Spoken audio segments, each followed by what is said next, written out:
Eddie Chavez, Ruben Nava, and Jesse Romero. Jesus 911. Jesus 911, Virgin Most Powerful Radio. My name is Ruben Nava, my partner Jesse Romero. We make up a two-man car. We are both here, 10-8, open for calls. Good morning, Jesse. Reporting for duty, sir. Ruben, I met this interesting young man. In fact, several young Catholic men. I was 2 weeks ago over at a men's conference called Rekindle, the Fire Men's Conference, over in Fort Wayne, Indiana. And I was talking to this young guy named Ben Becker. And they started an apostolate called Militia of Saint Joseph, the Terror of Demons. These are a bunch of young guys. And boy, oh boy, Ruben, that same Ben that looks beautiful right behind you guys in the studio. It does, doesn't it? Yeah. You barely see my head, but yeah, that looks better. I see Ben, he's here now. And look at that backdrop right there. The Militia of Saint Joseph, Terror of Demons. Ben, welcome to Jesus 911. This is Jesse Romero, my partner Ruben Nava. I'm telling them all about you. I was very impressed meeting you guys last week. You guys are a bunch of young guys that are totally on board. You guys are totally committed to the Catholic faith, to the Lordship of Jesus Christ, devoted to Our Lady. You guys are faithful sons of Saint Joseph, and it's good to see these Catholic men's movements all over the country. They're cropping up. It's like if lay Catholic men specifically are realizing, guess what? The church needs me. I need the church. We need the sacraments, but the church needs us as well. And I'm glad to see that you've stepped up. You stepped into the breach, as Bishop Olmsted says in his document, stepping into the breach. Welcome to Jesus 911, Ben. Hey, thank you for having us here, brothers. Good morning, very blessed and humbled. Good morning, Ben. Nice to meet you. So tell us a little bit about the Militia of St. Joseph. Give us a quick overview of the Militia of St. Joseph. How did it start? Sure. I love it. St. Joseph, Terror of Demons. Tell us a little bit about. Well, first of all, let the audience know a little bit about you. Let me just, before we get into the apostolate, who are you and where are you from? And I hear you're having baby number 6. Yeah. Yeah. I got 6 and 6 on the way. So we're working on a deal on a minibus right now. And tell you what, when you marry a beautiful traditional Catholic girl, you don't know what you're going to get, but God's always got better plans, doesn't he? Yeah. Amen. That's great. So I'm a red-pilled millennial Catholic. We're starting to get a lot more of us out there, but with guys like you trailblazing. You guys are trailblazing the path, and facts are really hard to refute. The only way to defeat facts is you just keep everybody ignorant, right? Right. So I'm the captain of the Militia of St. Joseph, the Terror of Demons. We're nationally headquartered out of Fort Wayne, Indiana, and basically the militia, we're a battalion of daily mass soldiers. So we seek to transform men by daily worthy reception of the Most Holy Eucharist. And what we're doing right now is we're gathering an army of men to wage daily war in the battle for souls. And the fight's, not really going well, as you guys probably know. Just ask the doctors of the church. I mean, it's always been kind of a crapshoot, but right now it seems like, with modern technology and these means of communication, it's super highways of sin.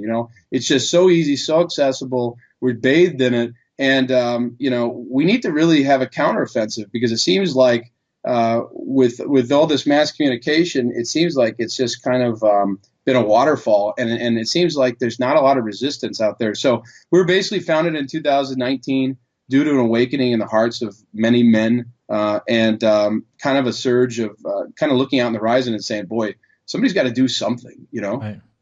Hey, Ben, what's your background? Were you a cradle Catholic, and what part of the country are you from? Fort Wayne, Indiana. So actually, originally from Portland, Oregon, and thank God for Bishop Sample out there. He's doing great things. Oh yeah. And then went down to South Florida, and that was a wild world, probably like other parts of the country. Yeah. And then found my way. That's modernism 101 out there. That's the heart. Yeah, that's basically the ground zero of modernism. Yeah, go ahead. Yeah, and then found my way to Midwest Catholicism, which was refreshing, beautiful, strong families, and met my wife out here. So that's where we are. We've got members right now in 6 states, and we're still kind of a new initiative, but we're hungry to get out there and draw some blood spiritually, you know. Well, we're on to something because, well, today March is the month of St. Joseph, so we're talking to the right guy today, huh? That's right. Yeah. Yeah. I love the title "Terror of Demons." Why do you guys use that title? Yeah. So basically, Cardinal Burke, he was the inspiration for that. The militia title. I love Militia Immaculata and just that militaristic theme. It really speaks to men and reminds us, hey, by the way, we're in a battle and you got bullets zipping by, so keep your head kind of low in the trench, right?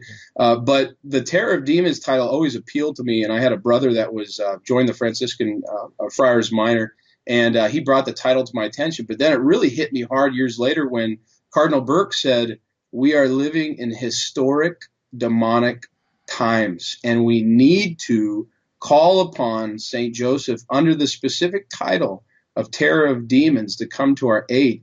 And that struck me. And, I've been watching, I'm a red-pilled Catholic. I know what's going on. I read the recon reports. I've been reading a lot of news for over, 15 years now. And it's getting worse. And it's not getting better. And the jugular cut that is modern Catholicism, I saw the Scott Hahn stat that he quoted. It was like 425 millions have left the Catholic Church since the 1960s. Okay, and we're only at 1.4 billion. I saw another stat, quarter billion. But anyways, huge numbers. Right. And the point is, we're getting slaughtered, and the new numbers coming in look even worse. And the only reason people are leaving is they don't realize what they have.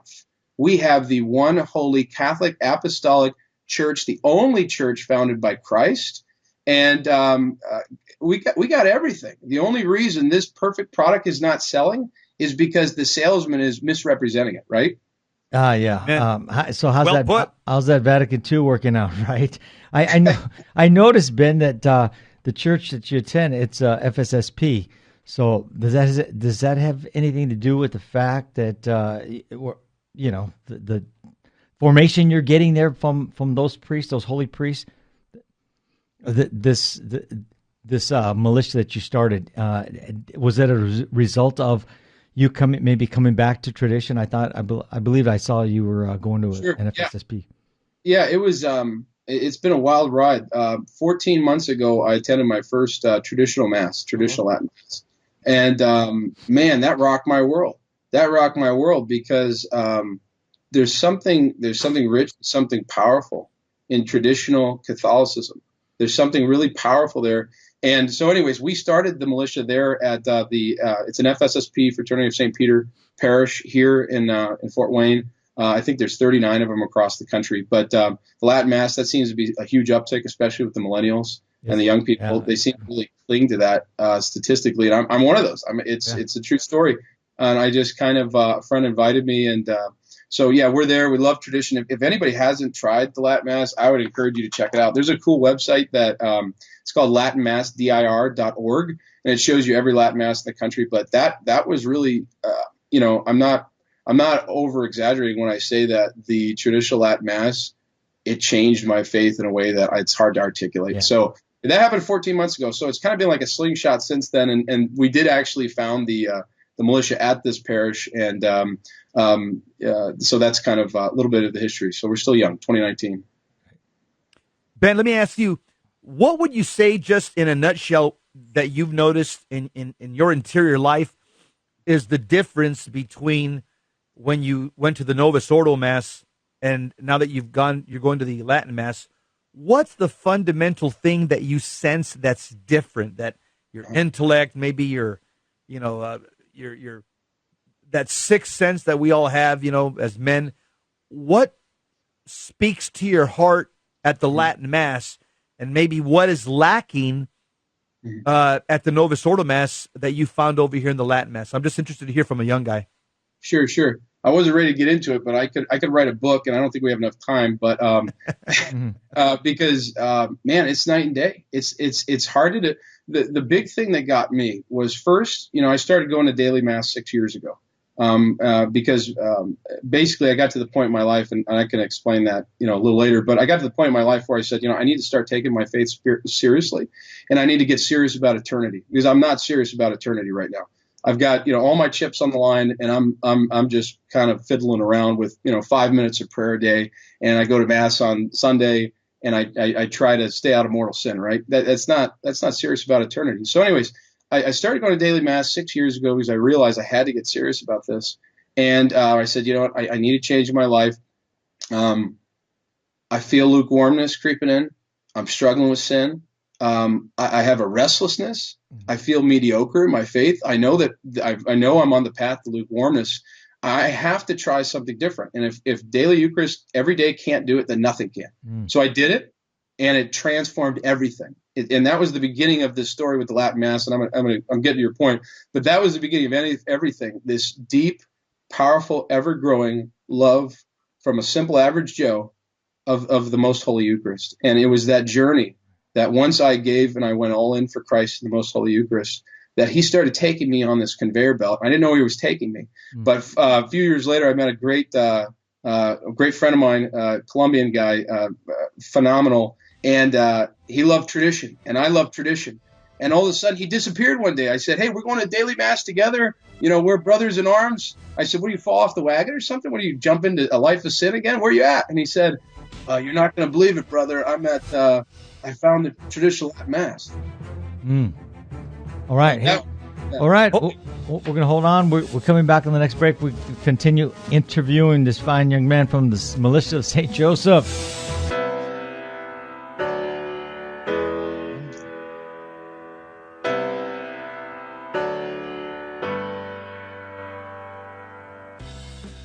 This is Matthew Arnold for Virgin Most Powerful Radio.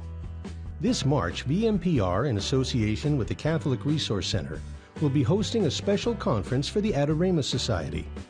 Adoramus at the Triduum, a conference on the spirituality of the Triduum liturgies, featuring speakers Father Joseph Fessio, Dr. Anthony Lillis, and Christopher Carstens, addressing such topics as developing a liturgical spirituality, the spirituality of Holy Thursday, the spirituality of Good Friday, and the spirituality of the Paschal Vigil and Easter season. It all takes place March 14, 2020, at the historic Sacred Heart Chapel at 381 West Center Street, Covina, California, 91723. You can register online at vmpr.org or call now at 877-526-2151 to reserve your seat today for Adoramus at the Triduum.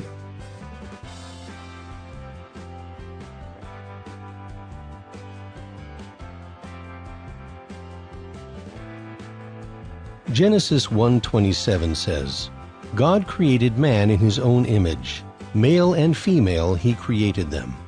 According to Pope St. John XXIII, it is not true that some human beings are by nature superior and others inferior. All human beings are equal in their natural dignity. May God help us to look upon everyone as a person created in His image and likeness, and treat everyone the same without favoritism or prejudice.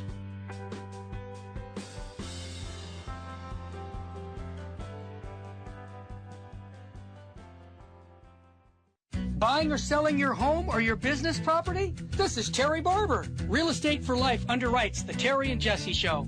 And they can connect you to one of 900 pro-life real estate agents around the world. And when they receive their referral fee, they will give 80% of it to a pro-life organization.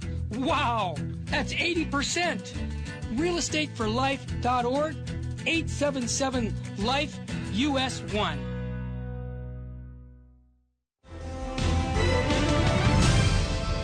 Now, back to Jesus 911.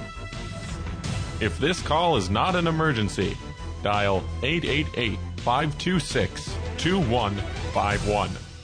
Jesus 911, we are back with our special guest, Ben Becker, who has founded the Militia of Saint Joseph.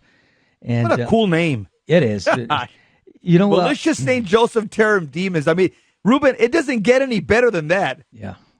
Were you in the service, Ben? No, only in the army of God, man. Okay, yeah, because I saw captain by your name and when your title, I said, this guy was in the militia. Hey, that's the real church militant, Ruben. Yeah, we were born for combat, right? As St. Pope Leo the 13th said, and right. And even Pope Urban II, when he he launched that first crusade in 1095.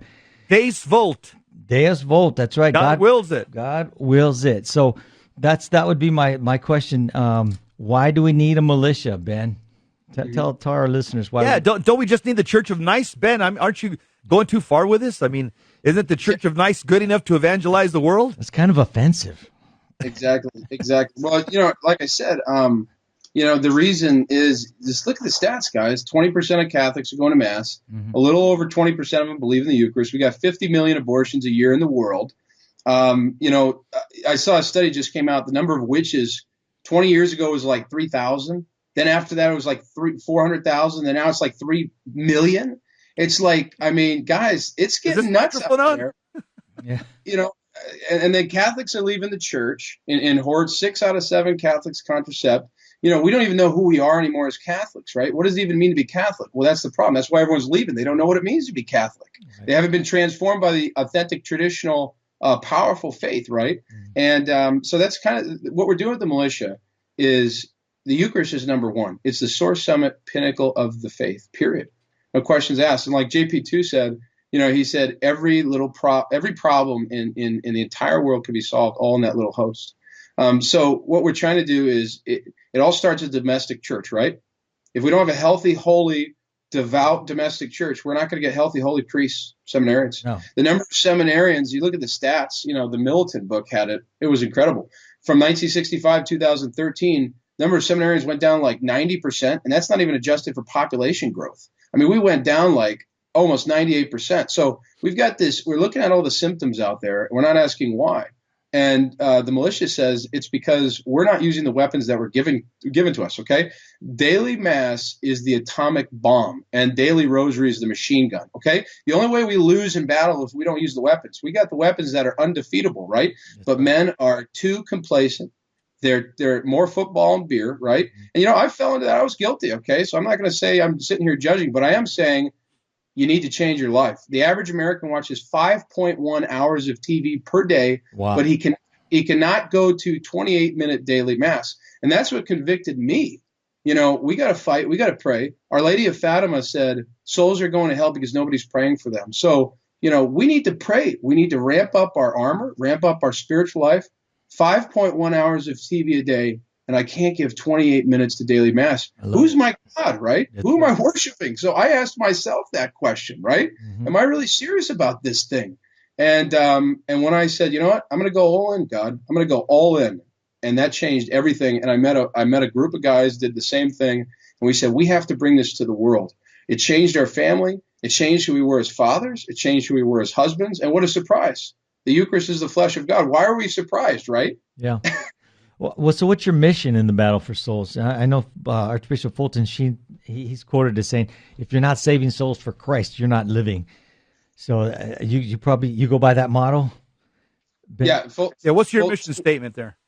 Sure. I mean, basically transforming men with the most holy Eucharist and awakening men from this slumber. There seems to be this huge slumber out there. It doesn't seem, and that's the thing we talk about. We also have meetings. That's not the core. The core is the daily Eucharist and awakening men for battle and waging war at the foot of the altar.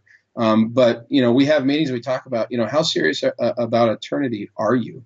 Do you even know there's a battle? I mean, that's really half of it. And you guys talk about it. The warped theology and catechesis that's out there right now with the modernism heresy, the vortex. I mean, it's unbelievable. And what the devil does is if he can convince you there is no battle, if he can convince you everything's fine, put away your sword, everything, you don't need to pray, it's not a big deal, really things aren't that bad, they've always been bad. If he can convince you there's no battle, then he can convince you not to fight. And that's the only way we lose is by not fighting. So a lot of this is bringing to attention, equipping men with real, authentic, traditional Catholic catechesis, right? Directing them to the most holy Eucharist, and orienting their family on that Christocentric, that Eucharist-centric, that traditional, authentic faith that nobody knows about. They say if if something's not taught for 3 generations, it's forever forgotten, and it has to be completely rediscovered. And that's kind of the point we're at right now, where the faith has been forgotten. What do we even believe? Are all religions the same? Is the Eucharist? People don't even know the source, summit, pinnacle of the faith, fulfillment of Christianity. They don't even know the Eucharist is the flesh of God, right? Yeah, Ben. Amen. You're preaching to the choir, brother. We're on the same page. Yeah, Ruben, go ahead. I was just going to say that Jesse and I talk about why men will leave the church here, and it's been our experience that people aren't being challenged. Both of us come from a paramilitary background in law enforcement, so we went through an academy where they're yelling at you and they're forcing you to do things you don't want to do. They actually want you to quit because they want you to tap out there, because they'd rather you do it there than on the battlefield, So I think people are walking away because the men are walking away because they're just not. It's too soft. It's just all this fluff, and they're not being challenged. They're not being, the faith isn't being taught like it was, prior to Vatican II. That's right. And that's what we go through. We go through the doctors of the church. Good. I mean, if you read St. Alphonsus Liguori, if you read, St. Leonard Portmaurice, which he's now a doctor, if you read St. Augustine, if you read St. Thomas, that's going to change your life. Heck, even if you read the gospel, it's going to change your life. With Christ, I love Christ, Matthew 10:34. Do not think that I came to send peace upon the earth. I came not to send peace, but the sword. If you were to say that was to the average Catholic, they would say, "Oh, that can't be Jesus. That must be some mistake." Mm-hmm. and they don't realize we're in a battle, guys, and we have to get serious here. We have to get serious. You listen to the message of Fatima. So here's the bottom line: one of the ravenous wolf that is just gutting Catholic families is ignorance. Okay, it's warped catechesis, but what we're seeing out there is it's ignorance. They have no idea what it means to be Catholic. They don't know what the faith is always taught. They don't know the history of the church. They have no idea who the doctors of the church are. They don't know even the words of Christ. Yeah. So ignorance is the roaring wolf, and that's one of the wolves that we have to kill. And then we target in the militia as we got our ACOG red dot out, Yeah, as Micah, the prophet Micah says, our people are perishing for lack of knowledge. That's right. Yeah, you've got to give them that knowledge so that it could penetrate their heart, from the head to the heart. Ben, Ruben, one of the things that we do see, and it's Ben, you just articulated it very well, but Cardinal Ratzinger, he talked about this years ago in a book called Ratzinger and the Salt of the Earth, back in the 80s or 90s. He talked about the fact that the church would get smaller, Christianity would get smaller, and we're seeing that right now. He predicted it in 1969 what the church would look like in the year 2000. He says this: perhaps the time has come to say farewell to the idea of traditionally Catholic cultures. Maybe we are facing a new and different kind of epoch in the church's history, where Christianity will again be characterized more by the mustard seed, where it still exists in small, insignificant groups that nonetheless, here it is, live an intensive struggle against evil and bring the good into the world that let God in. So Cardinal Ratzinger, this is back in 1969, made this prophetic statement about what the church will look like in the year 2000. He says it's going to be much smaller, but it's going to be an intense church. I hear intensity in your voice. I hear intensity in Ruben's voice, and I hear intensity in a lot of my friends, Michael Voris and, Michael Hitchborn. And there's intensity. There's people realize that Doug Barry, that souls are dying every day and going to hell that don't know Jesus. And we also know that one of the things that has to happen before the second coming of Christ, and this is biblical revelation, is there's going to be a mass falling away of the faith. And we're seeing that right now. So in one instance, it's sad to see so many people falling away. In another instance, this just tells us that these are one of the things that have to happen before the second coming of Christ, before Judgment Day, which is kind of an exciting thing, because It just wants to make you roll up your sleeve and say, man, I gotta slug it out, man, until the Lord comes home or I drop dead. Yeah, that's right. But let me ask you another question. Why? I just kind of shared where I'm coming from. In your view, Ben, why? Well, you basically said it. Why there's a sense of urgency in your mission? You just gave all these stats. So let me ask you: where do you attend Mass, and what's your home parish? You mentioned that you're new to the Latin Mass, and it had a very powerful effect on your faith. Tell us a little bit about how you jumped ship for the Novus Ordo to the Latin Mass. Yeah. So I guess I kind of left off on that where my friend said, I found this place, and I thought he fell off the wagon at daily Mass, right, a couple of years ago, and he said, I found this place, and he said, brother, if you love tradition, you are going to love this Latin Mass parish, Sacred Heart, here in Fort Wayne, run by the FSSP fathers. And I said, all right, I'm going to give it a shot. And it took me months to get there, but you know what finally did it? It was just a liturgical abuse. Just continued liturgical abuse, and it started to wear on me. And you know what it was? It was twofold. The cotton candy watered down gospel, kind of half gospels from the pulpits. That wore on me. Why aren't we telling the whole truth? Why aren't we reading the rest of the gospel? Why did we stop that verse, one verse short, right? Yeah. Why are we giving holistic Christianity? Why are we giving just the feel-good Christianity? And then the second thing that drove me over the top was the lack of reverence for the Eucharist. It was unbearable. So that started building up in my soul. I kept talking to my wife. I said, honey, we just got to do something because I'm about ready to lose my mind. We don't have a tabernacle in the church.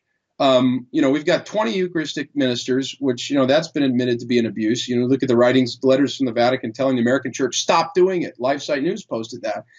Don't listen to that, right? Right. They had the president of EWTN that's on the way out. I was listening to an interview, and he said, it's an abuse. So this isn't just, traditional Catholics. This is just the facts, right? So my love for the Eucharist is what drove me to search for more reverence, and then more holistic gospel coming from the pulpits, because my kids are sitting on a train track. If they are not getting the whole gospel truth, the whole Catholic truth, uncompromised, not sugar-coated, not watered down, I kind of can defend myself. But at the end of the day, we all have to realize we are all weak. And if you continue to get this message of warped or watered down Catholicism, everybody's at risk. It's eternal. That's right. Hold that thought. Ben, we're going to come back on the other side of the break. We're going to continue talking to our special guest, Ben Becker, the Militia of Saint Joseph. We'll be right back.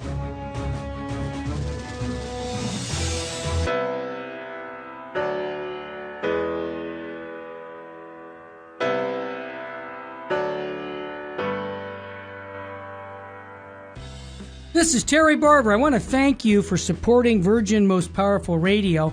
And here's an easy way to support us by going to smile.amazon.com and type in Catholic Resource Center or Virgin Most Powerful Radio. And when you log in your Amazon account and you purchase products, a portion of it will go right back in supporting Virgin Most Powerful Radio. And it doesn't cost you a dime. I want to thank you ahead of time, because that supports us year-round. May God bless you and your family.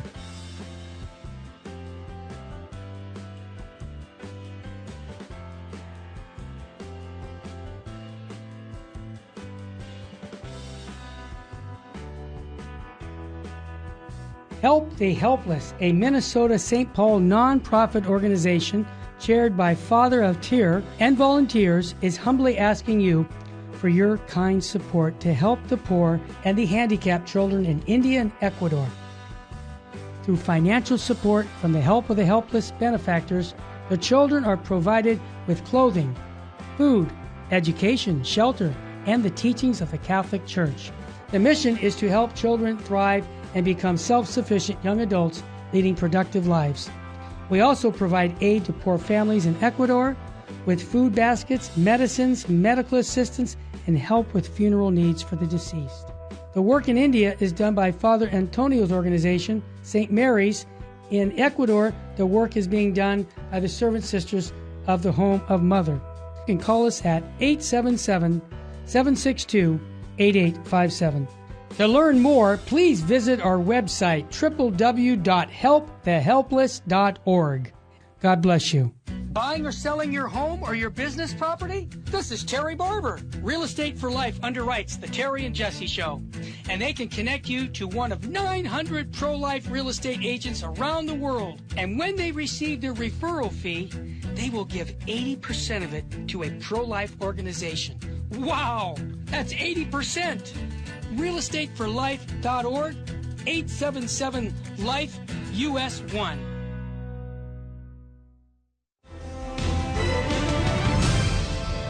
Now, back to Jesus 911. If this call is not an emergency, dial 888-526-2151.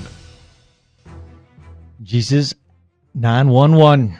Where iron sharpens iron and one man sharpens another. We're a three-man car today. We have a ride-along. We have Ben Becker, who's part of the Militia of Saint Joseph, and he's one of the warriors. Jesse, he's getting out there and educating. One of those young warriors, Ruben. I mean, it's just good to see that a lot of the next wave Catholics that are coming up, a lot of them want to embrace orthodoxy. They want to follow the traditions of the church, and the experiment. What I call the Kumbaya Catholicism, the balloons, banners, and butterflies feel-good Catholicism that came from Vatican II, at least that's the way it spiraled into. I'm not saying that that was the intent of the actual fathers of the church. I don't know what their intent was. There was modernists there, without a doubt. Yeah. But the fact is, this whole approach of ecumenism and, you know what, we got to look more Protestant to be more ecumenical, and that stuff just failed. And Ben is a classic example of a young guy that's seen through the facade and says, you know what, I don't want this. He's one of those guys, his soul is saying, give me Catholicism. And that's why we see a lot of the FSSP parishes around the country, or even diocesan Latin Mass parishes, they're just exploding. I mean, they're very well attended, and we see a lot of the Novus Ordo parishes, unfortunately, or maybe it's the hand of God, they're closing down. What do they say? We're bringing 2 or 3 parishes together. I forgot what the word that he used. Jesse, Sunday at Mass, I couldn't get a seat inside the church. I go to a diocesan parish with the Latin Mass every Sunday. They've been doing it for years. Like 25 years or something. Yeah, so there was so many people outside. They have a canopy outside. There wasn't enough people to cover them, and it started raining, and people were out there in the rain, hearing Mass. They're going to probably have to start a second Mass because it's just getting so big. It's growing.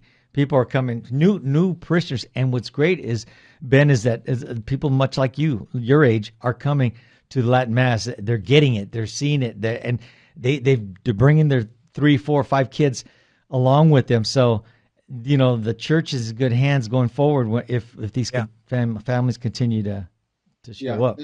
There's definitely a pruning going on, and I think that's the word. If you look at Scripture, Christ talking about pruning is a good thing. Now it scares us, right? Because whoa, where are all these numbers? The masses. Where's the quantity going? Well, Christ isn't about quantity; he's about quality, right?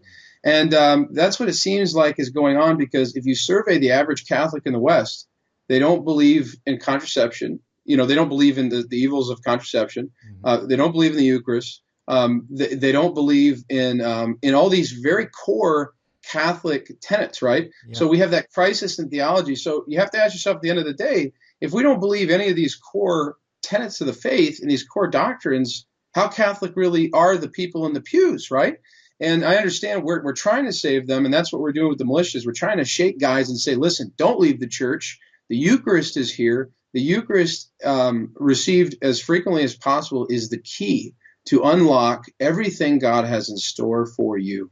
And that's our message is, listen, you are 1/10 of the man that you could be, that God created you to be.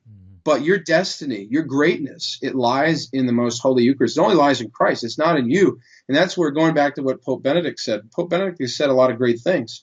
And that's one of the militia maxims is where Pope Benedict said, the world offers you comfort, but you were not made for comfort. You were made for greatness. And that's the world is winning men over. And if you win the man, you win the family, period. The statistics show that, you know that. If the man doesn't go to church every Sunday, there's an 5%, give or take, chance that the next generation is not going. That's happening. We've got 40, and here's the interesting thing, like you said, Jesse, they say, well, let's look at the Protestant churches. Their churches are full. We need to be like them. We need fog machines and glitter and laser light shows and skinny jeans, and more, cotton candy, how I'm going to get rich, and maybe that will work. And here's the little ugly truth. There's a hole, okay, in their church too. And you want to know what the results are? 41% of millennials are nothing. The nuns, okay? 26% of Americans are nothing. When they ask, are you Jewish? Are you Catholic? Are you Christian? I'm nothing. 26%. And it's 41% of millennials and growing. I talked to I have a Protestant friend who's an evangelist, and he goes all over the world evangelizing. And I said, have you ever heard of the nuns? I talked to another guy who's a pastor, a Baptist pastor. Have you ever heard of the nuns? How, no religion. Everyone's just fleeing all religion. No idea. They have no idea. So there's this ugly little fact that we have a crisis brewing. Christianity, Catholicism, we are not communicating the perfect product, right? We have the perfect product, but we're not communicating authentic, traditional, rich, holistic Catholicism, because people want to be challenged. They understand somewhere deep in their hearts something's wrong with cotton candy Catholicism. Yeah. And I'll tell you why a lot of this is this happening, Ben. To be honest, and we've seen it started with the Summer of Shame in 2002. We have a systemic problem, a sexual predation problem in the church amongst the clergy. So think about this. If you've got, there's one study, one Jesuit study. This is it came out in America Magazine, that 50% of priests, clergy, have homosexual tendencies or acting on them. The other study that was put out by Cardinal Ratzinger, Pope Benedict, he asked a couple of Polish priests, Father Dariusz Oko, to investigate how bad the crisis was. In that study, Father Dariusz Oko, in a 3-year study, gave it to Pope Benedict and said there's about 30 to 40% of the prelates that are homosexual.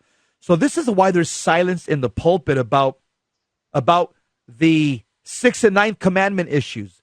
If let's just say, if 40 to 50% of our clergy are compromised and living lives of sexual perversion, do you think that they give they care a bit about talking about humane vitae or chastity or purity or that's the furthest thing from their mind?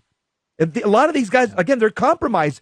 They're living unclean lives, and that's why there's silence in the pulpit. I remember Father Frank Pavone says the problem with most of the pulpits is that most of the priests that are giving the homily from the pulpit, he says, they have a condom on the pulpit. In other words, he says they're basically, it's a contracepted message. They're not living the faith, so they can't give what they're not living. Yeah. And that's one of the things that we do see in the more traditional-minded orders, especially in the Latin Mass. You'll see where there's this real zeal by the clergy to answer the call to holiness. It just isn't just like some flippant line that they say. They dress the part, they behave, they comport that way. They're just, you see that they're trying to rise above the influence of the secular humanism. But let me ask you another question here, Ben. You already told us about why Saint Joseph and the terror of demons. Man, that's amazing. Maybe you should say it again, because if somebody just flipped on the program right now, they're going to say, yeah, why did he call Saint Joseph terror of demons? That was such a good response you said in the first segment. Go ahead. Tell us, why did you choose Saint Joseph, terror of demons, to give this name to this apostolate? Yeah. Cardinal Burke said we're living in historic demonic times, and we need to call upon St. Joseph specifically under the title of St. Joseph, the terror of demons, because, and here's the other thing with feminism, right? Nobody understands feminism. I was an ignorant millennial a couple of years ago, and what happened? Well, I got red pilled. How? I started studying, researching, listening to guys like you, listening to Taylor Marshall, listening to smart guys, research and source that gave me the real authentic truth of the faith and history, right? To be ignorant of history, remember they say, is to be Protestant, to be knowledgeable of history is to be Catholic. Well, I'll take it a step further. To be ignorant of history is to be a traditional Catholic, or is to be a modernist Catholic, and to be knowledgeable of history is to be a traditional Catholic. So it's the answers are there. And here's the interesting thing with feminism. I never understood feminism until probably about this year. And Dr. Tim Gordon's coming out with a great book called No Christian Feminism. Yeah. And it explains that, and it's all coming back to St. Joseph. It explains that feminism is not just the lady in blue hair that's screaming about more abortions. That's part of it. That's a fringe. Feminism is everything to undercut the patriarchy of God, okay, in the father, in the husband, in St. Joseph. I went to Catholic school my entire life. Okay, it was all Mary, and I love Mary. She's my patroness, Our Lady of Sorrows. But the point is, there was no Saint Joseph because we can't have strong men. We can't have it. Okay, we need effeminate men, and Saint Joseph was not. Now they try to paint Christ as feminine and effeminate and a hippie with flowers in his hair, and oh, you're mortally sinning. Hey, that's cool, man. Yeah, we're all buddies, right? You know, but that's distortion of the gospel. So it all comes back to Saint Joseph. If you have a strong masculine father, there is no sin in the house. Mm-hmm. There is no mortal sin. There is no compromise. There is no warping of catechesis. There is no liberalization. There is no modernism. So we have to, here's the problem. Again, identity crisis. You keep people ignorant, you win the battle. So people are ignorant as to what does even a strong, holy Catholic man even look like, right? And St. Joseph with Christ is that model. St. Joseph, and I was talking to my awesome friar brother, and he was, he's getting me all stoked. My youngest son is named Joseph, okay, after the terror of demons. And my friar brother, who's, all he did was for 5 years, and now he's going down the path of fraternity seminary. So pray for him. But he was a friar for 5 years, and he says, Ben, do you understand who St. Joseph is? This man is the man who Jesus, the God-man, calls Father and obeys. Do you understand the power of his intercession? He is the governor of heaven. He has been entrusted with the Mother of God, the Virgin of Virgins, and the literal Son of God, innocence itself. This was the purest, most chaste, most non-divine man ever to walk the earth. So that's why we need to emulate him and restore the patriarchy of Christ, a Josephine patriarchy in our home. And we need to really understand the crisis of fatherhood. It goes so much deeper. It's a St. Joseph crisis. It's a Christ. They don't understand the Catholic traditional Christian patriarchy. And to understand that, we need to understand the decrepit, wicked offspring of modernism, which is feminism. And we are big promoters of the traditional family, which again, as a millennial, hasn't been taught for 3 generations. We have to completely rediscover what is this, right?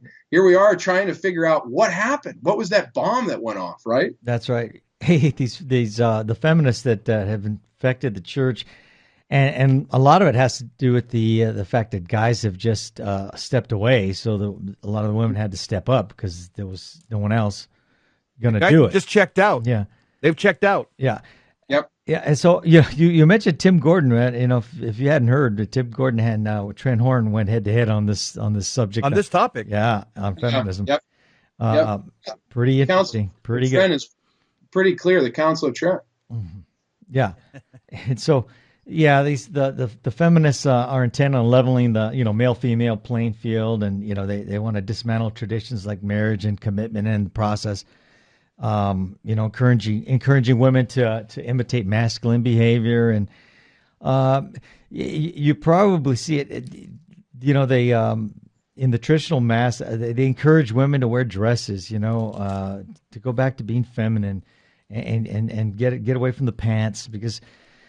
When we had the Communist Manifesto, that was one of the things that they encouraged is women to go into the workforce, and get them out of dresses and put them into pants.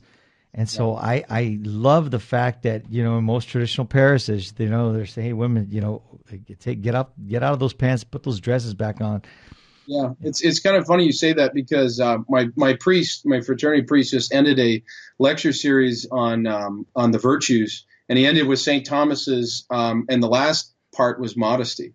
And he just actually ended compiling a small book on what has the church said on modesty, from the popes to the saints to the catechism. What does it say about modesty? And it actually addresses just that. The popes talked about how dressing improperly harms a woman's dignity. I mean, this is serious stuff because, guys, 80% of communication is nonverbal. That's a fact. So what you say is only about 20%. How you walk, how you talk, how you dress, what you wear, that's 80% of the message to your children, to the world. So how we dress is really important. We need to rediscover what is true traditional Catholic femininity and dress, and what does this mean, right? We have to completely rediscover what it means to be Catholic in every aspect of our life. Christ doesn't want just 1 hour on Sunday, guys. He wants it all. Absolutely. You're absolutely right. That's right. You know what? I'm telling you, you're going to have a big bully pulpit in the near future. God is preparing you for some big things in the Catholic Church, Ben, because we're going to break now. Yeah. All right. You're definitely one of those millennials that gets it. God bless you, brothers. Thank you for your witness.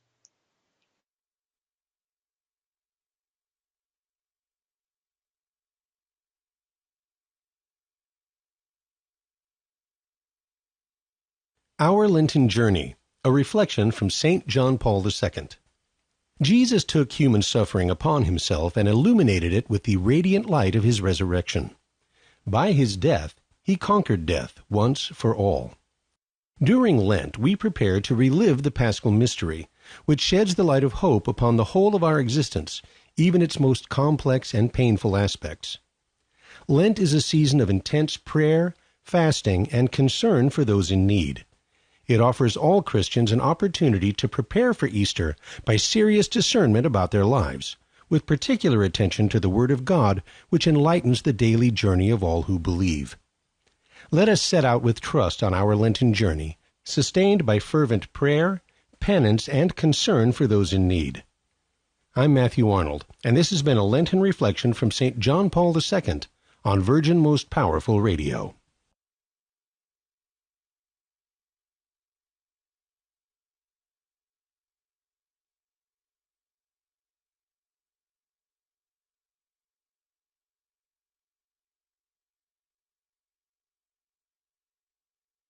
This is Terry Barber. I want to thank you for supporting Virgin Most Powerful Radio.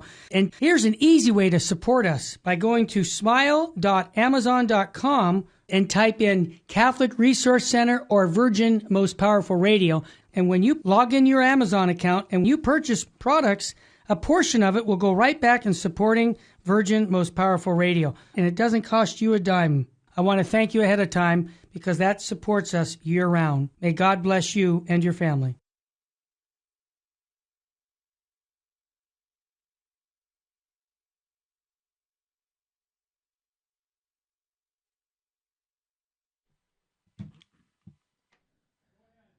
All right, we're back.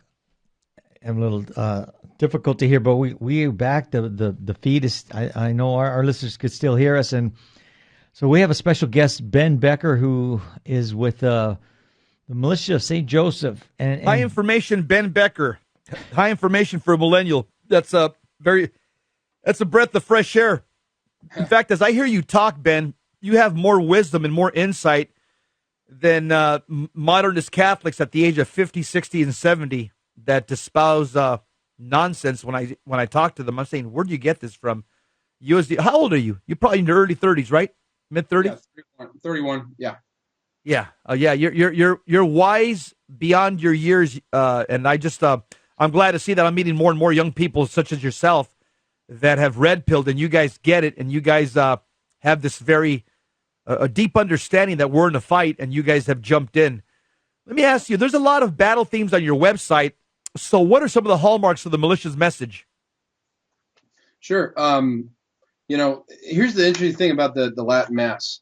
I listen to a lot of great priests out there, like about the modesty thing you were talking about. Father Ripperger has great stuff on Sensus Fidelium on YouTube on modesty. Yeah. But one of the things I listened to was a priest talking about how the Latin Mass, the traditional Mass, is militaristic. He said, what do you think they're doing? They're in battle formation. They're going to war. And it just seems like some of the liturgy, not only is it irreverent, but it seems to lack that masculine war. We are church militant. That is our theological identity. It lacks that militant cry, that battle cry that, guess what, resounds to the heart of men, right? So kind of the reshaping of how they formed seminarians in the last 50 years, it trickles down to how they're forming the fathers, right? And which trickles down to the catechesis, which it took out and it gutted everything about our militaristic nature. Pope Leo XIII, Christians are born for combat. It is all over the place. The saints, if you listen to half of the doctors of the church and the saints, I mean, these guys were so radical, so militant. They would have been run out of town in probably vast majority of the parishes here in the United States, right? It's because we have forgotten who we are as Catholics, and that the fact that we're in a war, and prayer is war. Okay? Yeah. Prayer is war. And the greatest prayer, the highest prayer we have in the church is the holy sacrifice of the Mass. The atomic bomb of grace is the most holy Eucharist. So I challenge men to go to it every single day. And that's the thing is, if the devil can warp, it's like, when they rung the bell and the dog started to salivate, right? Remember the science experiment? If you can go to Mass, and now I think, well, it's not war. It's about flowers and fun and cotton candy homilies. If they can create that association, then they can warp the mind and heart of a man to understand that this is about protecting their family and eternal souls. And I have to say that rosary daily.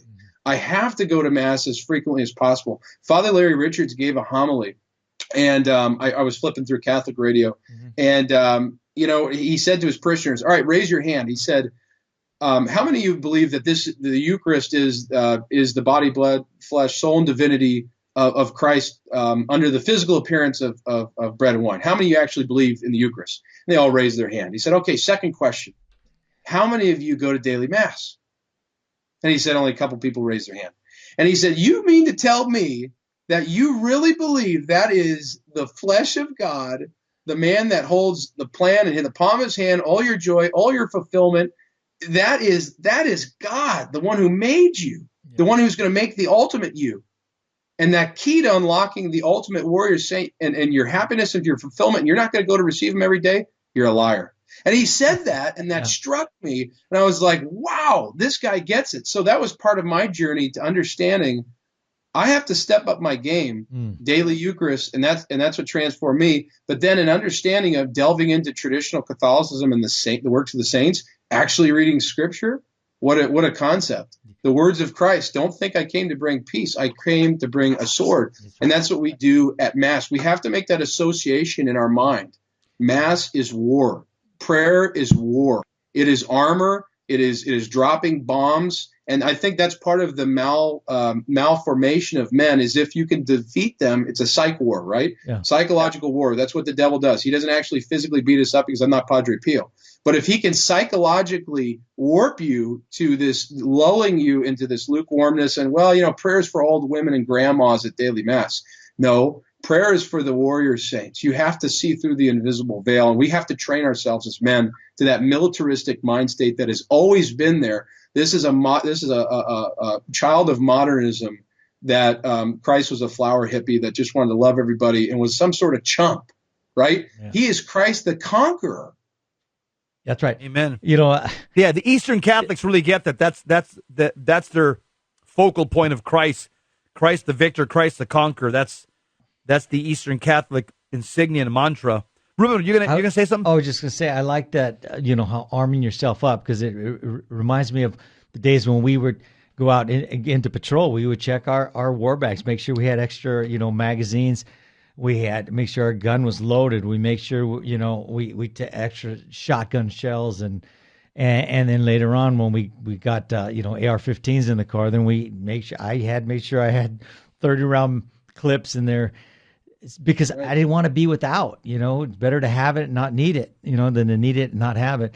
And so without prayer, without your prayer life, without the Eucharist, availing yourself to the sacraments, you're going out there unarmed, and you're expecting to win against the foe that he doesn't play fair. He doesn't play by the rules. So I love that imagery that you're painting there. Hey, let's talk about modernism now, Ben.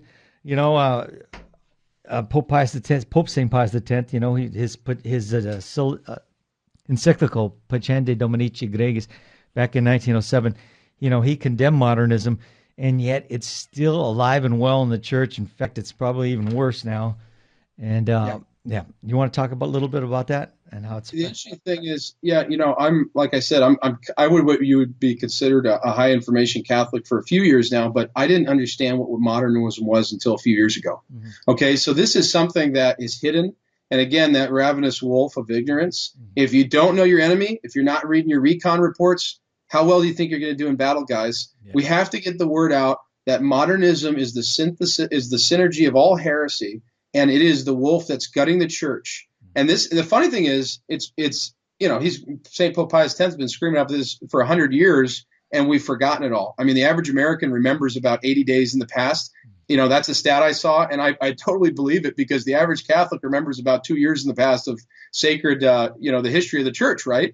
Yeah. So we have to continue to remind ourselves in this age of, the smoke of Satan has entered the church, Pope Paul VI.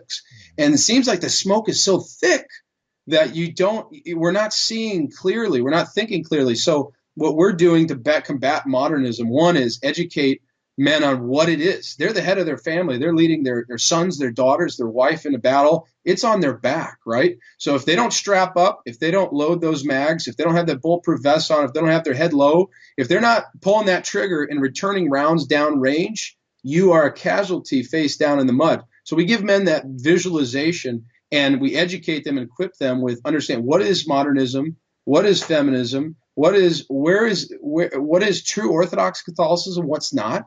And we'll have guest speakers. We have priests come talk about it. Taylor Marshall's book Infiltration was a bomb that dropped. Okay, and I heard people say, well, that's conspiracy theory. Hold on a second. Third in command of the church, Archbishop Vigano, endorsed it.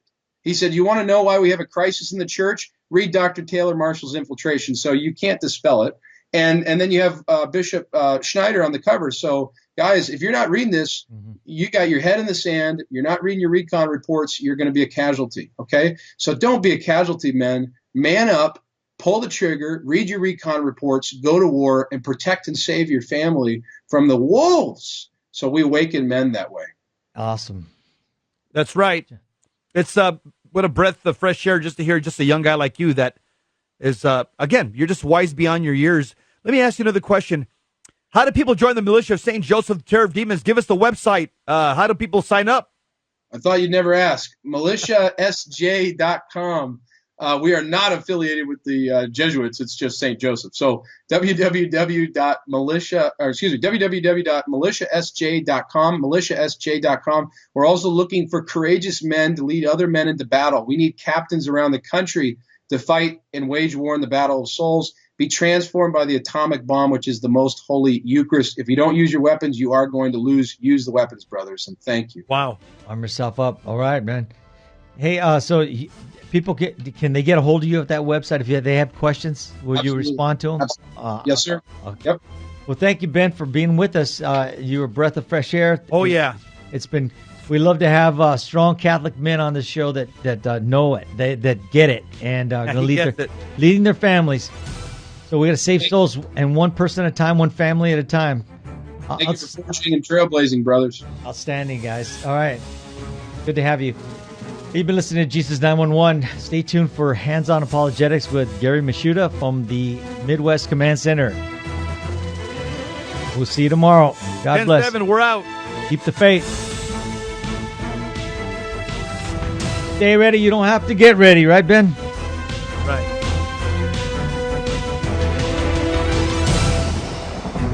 St. Faustina's Prayer for Priests.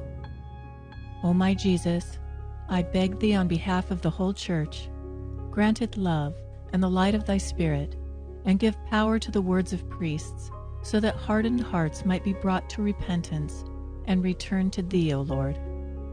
Lord, give us holy priests. Thou thyself maintain them in holiness. O divine and great High Priest, may the power of thy mercy accompany them everywhere, and protect them from the devil's traps and snares, which are continually being set for the souls of priests.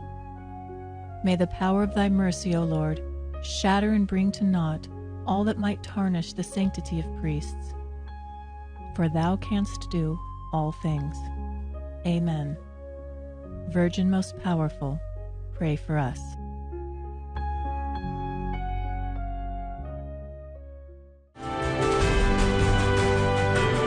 Virgin Most Powerful Radio, sharing the gospel with clarity and charity.